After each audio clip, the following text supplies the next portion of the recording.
All right, this question says, which region's primary economic activity in 1861 was the cultivation of cotton?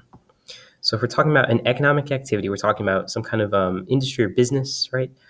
Something being done for money, right? And we're talking about cultivating cotton. So even if we don't know what cultivating means, we can assume that it means something having to do with cotton. So in this case, we're talking about growing cotton.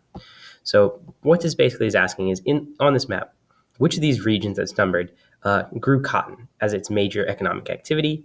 That would be the South. So 4, meaning D, would be the correct answer. All right, this question says, what was one result of the law described above? Again, you want to look at the question first. That way you know what it is to be looking for when you are reading the excerpt or whatever it is that you're looking at here. So what was the one result of the law described above? We're looking for an effect of this law.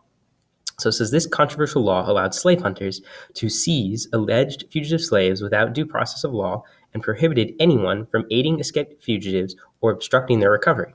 Because it was often presumed that a black person was a slave, the law threatened the safety of all blacks.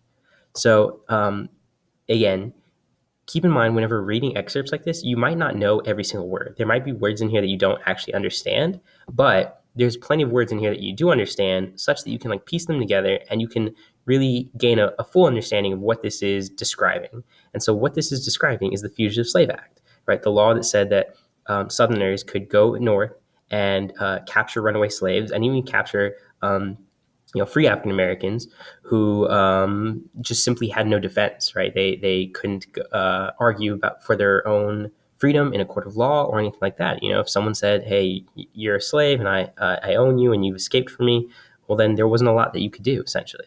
And so what the question is, right, if we're asking about a result of the law described above, looking at these answer choices, the correct answer would be A, right? Northerners who believed the law was unfair began to support the abolitionist movement. So yes, this is an awful law, and it did help Southerners in a sense, but it also really made Northerners mad because we're talking about land that they lived on was now essentially being invaded, and people who lived there who were free were being stolen. And so Northerners began to support the abolitionist movement.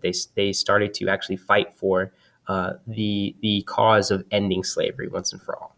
All right, and then the last question, what was the result of the events shown on the map above? So we're looking at this map here. We actually did an activity over this map. We can see some things happening in Richmond, some things happening over here in Petersburg, battles between Grant's forces and Lee's forces. Make sure we're looking at the key, right? And then ultimately, both are ending up at Appomattox Courthouse.